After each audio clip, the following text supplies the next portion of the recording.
Welcome to my channel set tax. Set tax சேனலுக்கு உங்களை அன்புடன் வரவேற்கிறேன். இன்றைய வீடியோவில் 46% சேமிப்பு செய்து கலக்கும் நம்மளோட சீனியர்களோட ஒரு சேமிப்பு ரகசியம்தான் 10-1 சேவிங்ஸ் ரூல். அந்த ரூல்ஸ் பற்றி நம்ம டீட்டெயில்டாக பார்க்க போகிறோம். இதுதான் இவங்களோட அதிகப்படியான ஹியூஜ் சேவிங்க்கு காரணமாக அமைஞ்சிருக்கு. நம்ம ஏற்கனவே சீனியர்களோட ஃபினான்ஷியல் டிசிப்ளின் பார்த்தோம். அதில் 10-1 சேவிங் ரூலை பற்றி நான் எக்ஸ்பிளைன் பண்ணலை. இது தனியாக ஒரு வீடியோவாக போடணும் அப்படிங்கிறதுக்காக தான் நான் இந்த வீடியோவை நான் போடுறேன். இதில் பார்த்திங்கன்னா ஏழையாக இருக்கக்கூடிய சீனியர்கள் கூட சீக்கிரம் பணக்காரங்களாக ஆகுறாங்க. இவ்வளோ சீக்கிரத்தில் ஒரு சீனா ஒரு பணக்கார நாடாக மாறியிருக்கு அப்படின்னா ஒவ்வொரு மக்களும் இந்த ரூலை ஃபாலோ பண்ணுறாங்க. இந்த ரூலை சேவிங்ஸ் ரூலை பற்றி டீட்டெயிலாக இந்த வீடியோவில் நம்ம பார்க்கலாம். வாங்க ஃப்ரெண்ட்ஸ், இப்போ நம்ம வீடியோக்குள்ளே போகலாம். சீனியர்கள் பார்த்திங்கன்னா அதிகமாக சேமிப்பு சதவீதம் கொண்ட நாடு அப்படின்னு பார்த்திங்கன்னா, சேவிங்ஸ் ரேட் அதிகம் உள்ள நாடு அப்படின்னு பார்த்திங்கன்னா சீனா தான். 46%. நம்ம ஏற்கனவே ஜப்பானியர்களோட கக்கைபோ மெத்தட் பற்றி இந்த வீடியோ பார்த்துருக்கோம். அந்த வீடியோட லிங்க்கை நான் டிஸ்கிரிப்ஷன் பாக்ஸில் அந்த பிளேலிஸ்ட்லேயே தரேன். ஃபாரினர்ஸ் மணி மேனேஜ்மெண்ட்டில் மறக்காமல் போய் பாருங்கள். அதிலே பார்த்திங்கன்னா 40% அவங்க சேர்க்குறாங்க அப்படின்னு வந்திருக்கு. பட் அவங்களையெல்லாம் தூக்கி சாப்பிட்டு சீனர்கள் ஃபஸ்ட்டு இடத்துக்கு போயிட்டாங்க. 46%.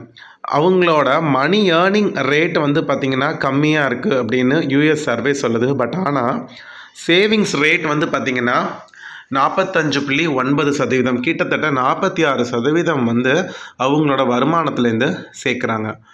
நான் பழைய வீடியோவில் நான் சொல்லியிருந்தேன், இதுக்கு முந்தின வீடியோவில் அவங்க ஒவ்வொரு விஷயத்துலையும் பயங்கரமாக சிக்கனமாக இருப்பாங்க அப்படின்னு அவங்களோட சிக்கன டிப்ஸ் எல்லாம் நம்ம லாஸ்ட் வீடியோவில் பார்த்தோம். ஆனால் அவங்களுடைய சேமிப்பிற்கு அந்த கஞ்சத்தனம் மட்டுமே காரணமாக அமைகிறத விட அவங்க முன்னோர்கள்கிட்டமிருந்து சேமிப்பு ரகசியத்தை அவங்க வாங்கியிருக்காங்க, பாரம்பரியமாக வாங்கியிருக்காங்க. அவங்க முன்னோர்கள்கிட்டேருந்து இந்த 10-1 ரூல் சேமிப்பு ரூல் அப்படியே அவங்களோட ரத்தத்திலே கலந்து வந்திருக்கு. அவங்க முன்னோர்கள்கிட்டேருந்து பாரம்பரியமான வகையில் வாங்கி அதை இன்னுமே அந்த ரூலை ஃபாலோ பண்ணி மிகப்பெரிய இடத்துக்கு போகிறாங்க. ஸோ அதுதான் மெயின் காரணம். இந்த 10-1 ரூல் அப்படி என்ன 10-1 ரூல், இதோட இதுக்கு பின்னாடி ஒளிந்திருக்கக்கூடிய அந்த சேமிப்பின் ரகசியம் என்ன அப்படிங்கிறத டீட்டெயிலாக பார்க்கலாம். இந்த 10-1 ரூலை 2 மாதிரி விளக்குவாங்க.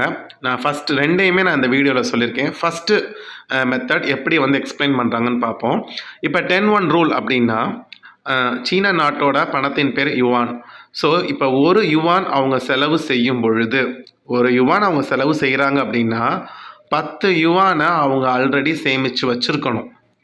10 யுவானை சேமித்து வச்சுட்டு தான் அவங்க ஒரு யுவானையே செலவு செய்ய ரெடி ஆகணும். அப்போ செலவு செய்கிறதுக்கு முன்னாடி அவங்க சேமிப்பை பண்ணுறாங்க. அதுதான் இது ரூல். இது 10:2 ரூல். அதாவது நீ ஒரு யுவானை நீ ஸ்பெண்ட் பண்ணணும்னா நீ 10 யுவானை சேமிக்கணும். ஃபார் எக்ஸாம்பிள், இப்போ அவங்க 100 யுவானுக்கு பொருட்கள் வாங்க போகிறாங்க அப்படின்னா அதுக்கு முன்னாடி அவங்க 1000 யுவானை என்ன செஞ்சுருக்கணும், சேமிச்சுட்டு வச்சுருந்து அதுக்கப்புறம் தான் அந்த 100 யுவானை என்ன செய்யணும், செலவே பண்ணணும் அப்படின்னு சொல்கிறாங்க. இதை 10:1 ரூலை இப்படியும் எக்ஸ்பிளைன் பண்ணுவாங்க. இதே மாதிரி வேற ஒரு மெத்தட்லேயுமே எக்ஸ்பிளைன் பண்ணுவாங்க. இது நம்ம பார்க்குறதுக்கு ரொம்பவே கஷ்டம் மாதிரி தோணலாம். பட் ஆனால் இவங்க எப்படி ஃபாலோ பண்ணுறாங்கன்னு விளக்குறேன். ஸோ ரெண்டாவது எப்படி அவங்க இந்த ரூலை விளக்குவாங்க அப்படின்னு பார்த்தீங்கன்னா, சம்பாதிக்கிற பணத்தில் 10ல் 1 பங்கு மட்டும்தான் நீ செலவு பண்ணணும். ஃபஸ்ட்டு ரூலில் என்ன சொல்கிறாங்கன்னா, நீ ஒரு செலவு பண்ணுறப்ப இப்போ 50 ரூபா செலவு பண்ணுறீங்கன்னா 500 ரூபாய் சேர்த்து வச்சிரு, அதுக்கப்புறம் 50 ரூபாய் செலவு பண்ணுங்கிறாங்க. அந்த மாதிரியும் ஃபாலோ பண்ணுவாங்க. இல்லை அப்படின்னா சம்பாதிக்கக்கூடிய ஒவ்வொரு 10 யுவான்லையும் $1 தான் நீ செலவு பண்ணணும். 10 யுவான் நீ சம்பாரிச்சின்னா அப்போ தான் நீ 1 யுவானே செலவு பண்ணலாம். நீ 2 யுவான் செலவு பண்ணணும்னு நினச்சின்னா 20 யுவான் நீ சம்பாதிக்கணும் அப்படிங்கிறாங்க.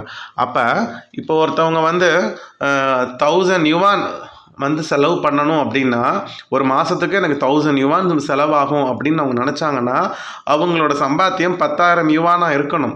10,000 யுவான் நீ சம்பாரிச்சிட்டு அதில் சம்பாரிச்சு அந்த 10,000 யுவானில் ஒரு பங்கான 1000 யுவான் எடுத்து நீ செலவு பண்ணு.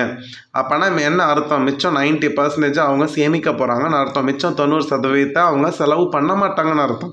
இந்த மாதிரியும் அவங்க இந்த ரூலை எக்ஸ்பிளைன் பண்ணுறாங்க. ஸோ 2 விதமான எக்ஸ்ப்ளனேஷனையும் நீங்கள் பார்த்தீங்க. இது கொஞ்சம் ஓரளவு கிளியராக இருக்கும் அப்படின்னு நான் சொல்கிறேன்.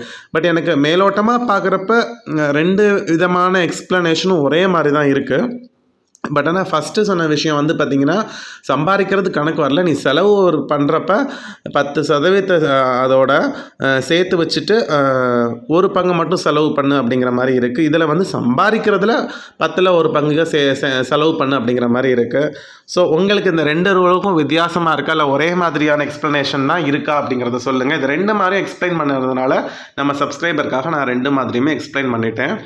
இப்போ வந்து பார்த்திங்கன்னா இவ்வளோ எப்படி கஷ்டம், இது வந்து பார்த்திங்கன்னா உண்மைக்கு கஷ்டம். இவங்க எப்படி இதை ஃபாலோ பண்ணுறாங்கன்னு பாருங்களேன். குறைஞ்ச செலவில் அவங்களோட வாழ்க்கையை வாழ கற்றுக்கிட்டாங்க. ஸோ அதுதான் முக்கியமான விஷயம். இப்போ வந்து நீங்கள் வந்து ஒரு இந்தியன் மதிப்பில் எடுத்துக்கோங்களேன். இப்போ என் வீட்டுக்கு எனக்கு வந்து 20,000 செலவு மாதம் செலவு ஆகும்னா நம்ம என்ன பண்ணுறோம், 20,000 சம்பாரித்து 20,000 செலவு பண்ணுறோம். ஆனால் அவங்க 2 லட்ச ரூபா சம்பாரிச்சாதான் நான் இந்த மாதம் 20,000 செலவு பண்ண முடியும் அப்படிங்கிற மனப்போக்கில் அதிகமாக சம்பாதிக்கிறாங்க. அப்போ அவங்களோட வருமானத்தை பெருக்கிக்கிறாங்க, பயங்கரமாக ஹார்ட் ஒர்க் பண்ணுறாங்க. நம்ம வந்து ஈஸியாக சொல்லிடுறோம். பட் ஆனால் ஒவ்வொருத்தரும் இந்த ரூலை ஃபாலோ பண்ணி அவங்க வீட்டு செலவு பார்க்குறப்ப எவ்வளவு ஹார்ட் ஒர்க் பண்ணி அந்த பணத்தை சம்பாரிச்சிருப்பாங்கன்னு யோசித்துக்கோங்க. அதுக்கப்புறம் சரி, இப்போ ஒரு வேளை வந்து எல்லாராலையுமே வந்து இப்போ வந்து 10,000 யுவானில் குடும்பம் நடத்தணும் அப்படின்னா அவங்க வந்து 1,00,000 யுவான் சம்பாதிக்கணும். எல்லாராலையும் 1,00,000 யுவான் சம்பாதிக்க முடியுமா? சில சமயம் 50,000 யுவான் சம்பாதிச்சிருப்பாங்க. அப்போ 5,000 யுவானுக்குள்ள அவங்க செலவை என்ன செய்யணும், மெயின்டைன் பண்ணணும். அப்போ இவங்க என்ன பண்ணுறாங்கன்னா குறைஞ்ச தொகையில் வாழ்கிறதுக்கு கற்றுக்க ஆரம்பிச்சிட்டாங்க இந்த ரூல்னால். அப்போ அதிகமான படியை சேர்க்க ஆரம்பிக்கிறாங்க.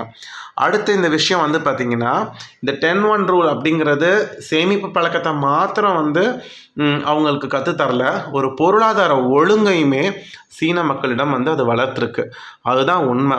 இப்போ நீங்கள் ஒவ்வொரு செலவு பண்ணும் பொழுது 10ல் ஒரு பங்கு தான் அவங்க வந்து செலவு பண்ணணும் அப்படின்னு முடிவு பண்ணுறப்ப அவங்களோட சம்பாதிக்கிற திறமை ஜாஸ்தி ஆகிட்டே இருக்குது. பணம் சம்பாதிக்கிறதுக்கு மெனக்கிடுறாங்க, ஹார்ட் ஒர்க் பண்ணுறாங்க. ஹார்ட் ஒர்க் பண்ணிவிட்டு இதை டிசிப்ளின்டாக ஃபாலோ பண்ணுறதுனால அவங்கக்கிட்ட ஒரு ஃபினான்ஷியல் ஒழுங்கு வருது. அதுக்கப்புறம் அப்போ வந்து நம்ம இப்போ மிகப்பெரிய தொகையிலேருந்து ஒரு பங்கை தான் 10ல் ஒரு பங்கை தான் செலவு பண்ணணும் அப்படிங்கிறப்ப அவங்க பணத்தோட மதிப்பை உணர்றாங்க. ஓகே, இப்போவே இவ்வளோ கஷ்டமாக இருக்கே, நம்ம இந்த ரூலை ஃபாலோ பண்ணலைன்னா எதிர்காலம் ரொம்ப கஷ்டமாயிடும் அப்படிங்கிறதுக்காக எதிர்காலத்துக்கு நல்லா சேர்க்குறாங்க. நம்ம இப்போ கஷ்டப்பட்டு ஒரு பெரிய லெவலுக்கு போயிட்டோம் அப்படின்னா நமக்கு ரெஸ்ட்ரிக்ஷனே இருக்காது. அதுக்கப்புறம் எப்படினாலும் வாழலாம் அப்படிங்கிறத போக அவங்களுக்கு இதை பழகிடும். அப்போ ஃபினான்ஷியல் டிசிப்ளின் அவங்கக்கிட்ட இருந்துக்கிட்டே இருக்கும். ஸோ இது எதிர்காலத்துக்கு இவங்களுக்கு வந்து ஒரு செழிப்பான எதிர்காலத்துக்கு இந்த ரூல் வந்து அவங்களுக்கு அழகான ஒரு பாதையை அமைச்சு தருது. அடுத்து பார்த்திங்கன்னா இந்த 10-1 ரூல் மூலமாக தேவையில்லாத செலவுகள் தவிர்க்கப்படுது. அதாவது இப்போ இந்த 10-1 ரூல் படி அவங்க 10ல் ஒரு பங்கை தான் வந்து செலவு பண்ணணும் அப்படிங்கிறப்ப தேவையில்லாத செலவுகளை அவங்க அப்படியே எக்ஸ்க்ளூட் பண்ணிடுவாங்க. குறைஞ்ச அமௌண்ட்டில் வாழவும் கற்றுக்குறாங்க, எது அவசியமோ அதுக்கு மட்டும் செலவு பண்ணுறாங்க. அப்போ நீட்ஸ்க்கு ஸ்பெண்ட் பண்ணுறாங்க, வாண்ட்ஸை அவாய்ட் பண்ணுறாங்க. நீட்ஸ் அவசியமானதுக்கு மட்டும் ஸ்பெண்ட் பண்ணுறாங்க, வாண்ட்ஸ் விருப்பங்களை அவாய்ட் பண்ணிடுறாங்க. இன்னொன்று, இப்படி இவங்க பண்ணிக்கிட்டே இருக்கிறதுனால இவங்களோட எதிர்காலத்துக்கான சேமிப்பு வந்து பல மடங்கு பெருக ஆரம்பிச்சிருது. ஸோ நம்மளும் இந்த மாதிரி ரூலை நம்மளால் ஃபாலோ பண்ண முடியுமா அப்படிங்கிறத யோசித்து பார்ப்போம். அதிகமாக பணத்தை சேமிக்கலாம். இதோட இந்த வீடியோவை நான் இங்கே முடிச்சுக்கிறேன். அடுத்த ஒரு நல்ல வீடியோவில் நாங்கள் எல்லாரையும் பார்க்குறேன். Bye friends.